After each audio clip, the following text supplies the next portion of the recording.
Hello everyone and welcome to my channel. Today we're going to take a little bit of a step back and go over the basics of getting started sketching in Procreate. So let's get started.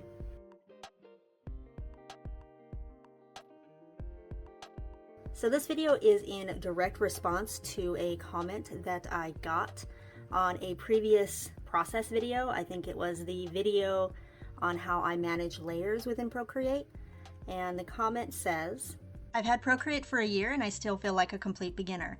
Can you make a video to help beginners learn how to navigate Procreate and how to complete a drawing from start with or without references? Sometimes when I'm on the go and I don't have my sketchbook, I want to use my iPad, but with all of the tools and buttons, I get discouraged. Which made me think, yeah, I've done a few different videos that kind of go into like my process for using Procreate to create completed paintings or full artworks, but I've never really gone into like a beginner's startup guide for how to sketch in Procreate, which is really kind of a miss because a lot of people do use their iPads and Procreate to kind of sketch when they're out and about, or even just when they're at home and they have some free time for sketching, including myself. I have a whole stack in my Procreate application that is for sketches. So this video is intended to be a quick start guide.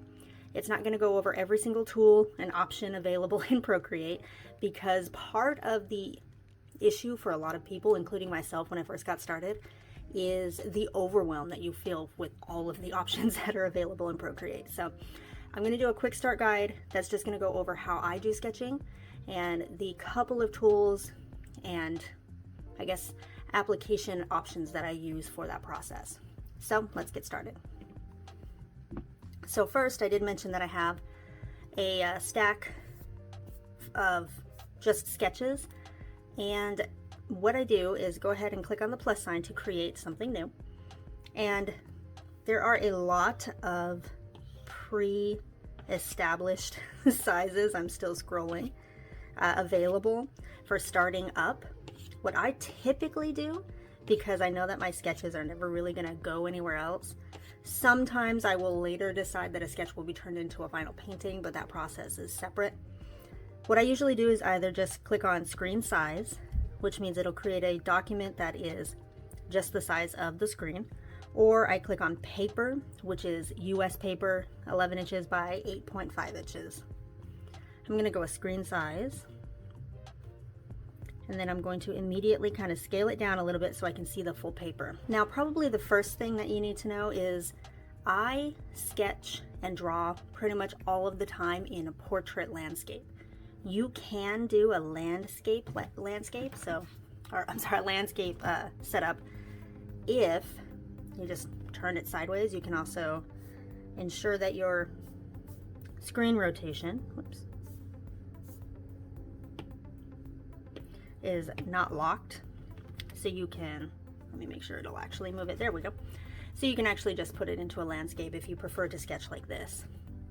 As I mentioned, I prefer to do portrait.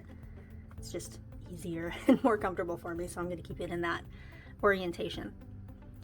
Now, the first thing to know is when I do most of my work in Procreate, I'm always thinking about ways to kind of emulate traditional media. So when I do sketching, I'm always looking for ways to kind of emulate the tools that I use in traditional sketching. So that's pencils, pens, sometimes like charcoal for shading and things like that. So I'm always going to want to go to like a grayish color. I never go full gray. It usually has a tint of some kind, but you can click on this little color bubble to bring up the color option. And no matter where you are in the options down here, you can choose a color that you want to use. I like to stay on classic because it's easiest for me to kind of navigate, but I'm going to choose this grayish color.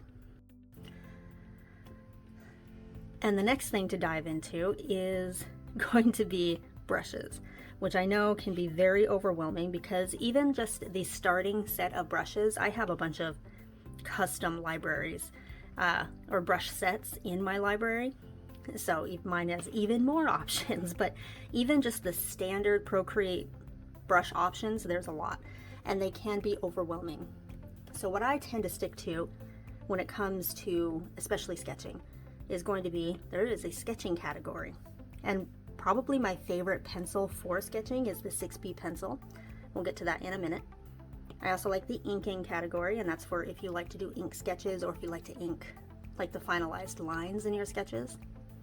And then the painting category, every once in a while I will come here for the Tamar brush, which works a little bit like a shader for me when I'm sketching. So let's go back to the sketching category, and I'm going to click on the top option, which is Derwent, and you can see kind of the different options available. So now with Derwent, if I'm using the side of my pencil, it's like using the side of a real pencil. It has, you know, thick brush strokes that you can lay down for shading. If you use the tip of the pencil, then it has a more refined or fine tip pencil feel, which actually I really like the texture of Derwent. But you can go through and play around with the different options that are available to you in this category to find whichever brush speaks to your style and the way that you want to sketch. Again, I love 6B pencil. This is what I use for 95% of my sketches. So again, flat on the side, and you get kind of a scratchy, shady effect. And then using the tip, you get a more refined sort of sketchy line. And I like the 6B pencil because in traditional media, the 6B pencil lays down like a darker, sort of smoother line. It has some texture, but it is a little bit more bold, I guess you could say. So I'm gonna go ahead and sketch everybody's favorite thing, which is going to be a ball. And actually, let me hold down the shape, put down 2 fingers on the screen, and that will create like a perfect sphere. So I'm gonna go ahead and sketch that out. Now, if you see, I can actually do some form hatching if I want to shade that way, or I can lay this down for shading, or once I get on to the point where I feel like sketching the actual lines, I'm creating a very rough shadow for the ball on purpose because I want to show you how the sketchy lines can look. So it's going to be a very rough sort of shadow. And we'll get to blending and everything like that in just a second. So once you're done with the pencil and you feel confident to move on, I'm going to go to inking just for fun. And I'm going to, whoops, my 2 favorite brushes for inking within the Procreate standard brushes are Syrup, which creates a very smooth line that varies in width depending on how much pressure you're applying on the pencil, or Tinderbox. Tinderbox is actually my favorite. And that is because, oops, let me raise it up. It has a tiny bit of paper texture that shows through. You can see the edges are not super smooth, and there's a little bit of like a paper texture within the line itself. It doesn't vary as much with pressure, but you can see it does vary a little bit with the pressure that I apply. So I usually lower the opacity and lower the size. And let's go ahead and actually make the line for the shadow a little less chaotic. Still gonna be kind of chaotic. Let's do this.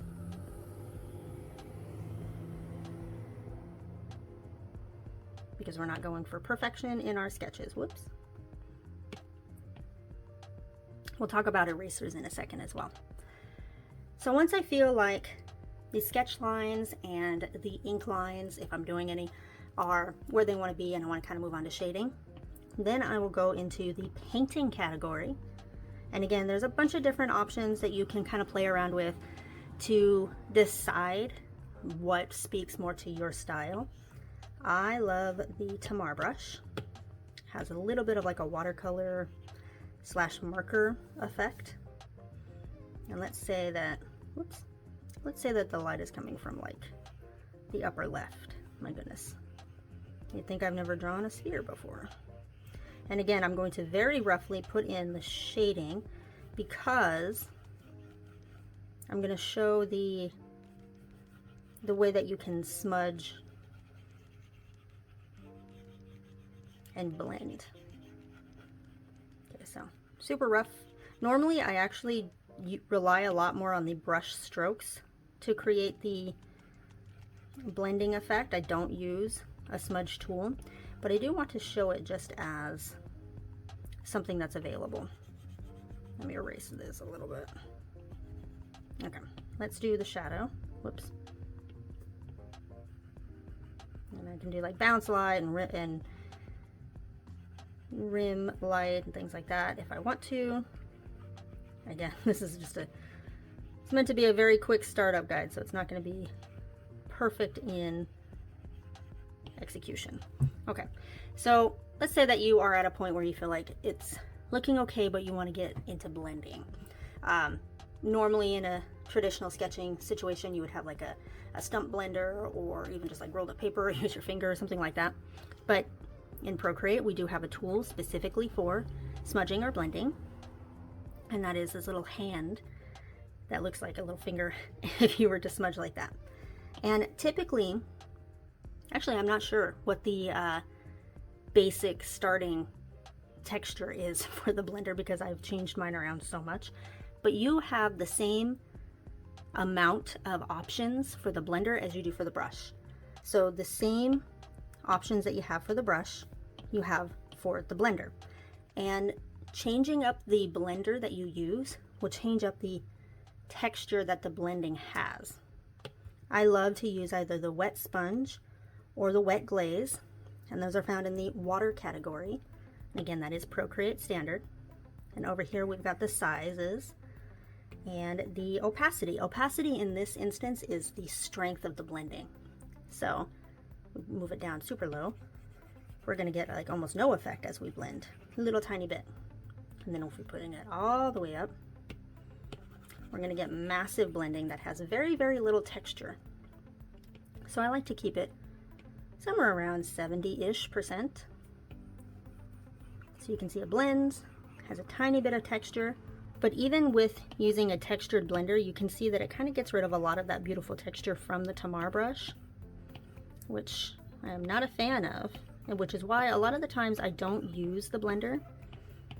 I use the brush itself to rely on the blending, which I'll show you how to do in a second. Oh, I'm blending out my lines. That's okay. Okay, let's go back to inking really quick so I can redraw the lines from a circle. Sorry, remember it's a sketch, it's not meant to be perfect. Okay, so now finally we'll go on to eraser, which is a little bit self-explanatory. Eraser has, again, the same options as the brush or the blender. So you can click on the eraser, and let me just choose one that has a little bit of texture. You can see as I erase, it has that bristly texture that the acrylic brush would have. I typically stick, I'm a little bit boring when it comes to the eraser, I typically just stick to the round brush. But a lot of the times I do lower the opacity to about like 80 or 90%. And that again just kind of mimics traditional media where it's almost impossible to fully erase something, especially like super dark lines like the 6B pencil. If I were to erase that, you would still see a little ghost of what was once there. And I do like that effect when it comes to trying to mimic traditional media. So this is how you would just have a jumping off point without any reference whatsoever. Just jump in, grab a sketching brush, start sketching, and using those very simple tools to kind of keep things streamlined. And again, in my personal workflow, I like to try to keep things mimicking traditional media, but you want to keep it as simple as possible so that you can just start drawing. Now, one thing that might be missing for your workflow is having a reference to draw from. Now, there are a few different ways that you can do this. You could be out and about and just drawing from life, which is always a great option. Or you can have another device sitting next to you, which I typically have my phone sitting next to my iPad. and I use that to bring up a reference of what I want to sketch. Or the option that is built within Procreate is click on the wrench icon, click on Canvas, and then click on Reference. That will bring up a separate little window, and you can see right now the picture that I am drawing is the reference, which can be cool if you like to have like a navigation window while you're working. So see, as I draw like over here outside the lines, that shows up here. So if you happen to be like zoomed in really far and doing like some fine detail work, you can have this little navigation window that will show you what that's doing to the overall image itself, which is cool. But if you want to have a reference image in this window, you would click on Image. So you want to import an image, and then you can bring up anything that you want from the many images that you probably have. So let's say that I'm like clicking on this. This is a picture I got from Pinterest that I actually did draw a sketch of to kind of do a study of expressions. And then you can, kind of move this window around, and you can make the reference bigger and smaller too if you want to study from a very thumbnail size. The only thing about this is this probably isn't an issue with iPads that have larger screens. I have an iPad 10.2, so the screen is like 10 inches. So this takes up valuable real estate, and for me it gets in the way. I hate it. But like, again, if you're working in landscape orientation, it's probably a little bit easier. And if you have a larger screen, it's probably a little bit easier. And also, if you're not just super picky like I am, it's probably fine. But I usually don't use this. I will use my phone sitting next to my iPad as like a reference, or I'll just have my phone in my hand while I'm sketching. Another option that I typically like to do is create a new layer and then add the image that I want to use as a reference. Again, we're going to use, this is not going to be a reference, this is a painting that I did a while ago. But let's say that I'm adding this as a new layer. Then I can just resize this. And this is very like old school, I would say, from the days of where you would have reference images and you would be working on like a desk or an easel or something like that, and you would just tape the references all around your canvas or your paper. That's kind of the idea here, is I would just have this on a new layer, on its own separate layer, and use it as a reference as I was drawing like off to the side. One final thing that probably needs to be spoken about that I think is overlooked a lot when it comes to using Procreate as a sketchbook is the page assist. So you can actually, if you want to have just one place where all of your sketches live, so again, you can see that I have a stack within Procreate application that is all my sketches. But let's say that you want to just have one place that you click on and you can navigate to different sketches very easily. You can actually do that using Page Assist. So I'm going to go ahead and click on this wrench again. I'm going to go on Canvas. I'm going to click on Page Assist. Turn it on. And you'll notice now that down here I have Page Assist. And I can easily click on New Page, and that will get rid of the sketch that I just made. So let's write the word sketch because we're lazy. And then go to different pages to click on different sketches, which is really cool. Now it does mean that in the layers panel, when you click on this plus sign, instead of it creating, even though it says layer, instead of it creating a new layer, what it actually does is create a new page. So it does mean that most of your sketches are going to be on a single layer, which is perfectly fine. That's how I sketch. So that is my quick guide for getting started sketching in Procreate. I know it wasn't super fast. I honestly made it as quick as I possibly could while still going over the tools that I felt were important. And one thing that I will end with is I think the power of Procreate comes in customization, in personalizing your experience and your application based on your style and how you like to create art. So the way that I just went through everything might not even apply to you. You might start sketching with like a wet paintbrush or something like that. So I do highly encourage everybody to just jump into the program and start playing with various brushes, smudgers, erasers, and different colors for sketching, play with page assist versus layers, things like that. And really, it might take a little bit of time, but you can consider it playing with the application and learning at the same time before you kind of like hone in on your own process. And then if you'd like any pointers for how I actually make a painting that I intend to be a finished product within Procreate, I do have a video for that. The link is now on the screen. It will also be in the description box below. But if you have any comments or questions, please leave them below, and I will see you next time. Thank you.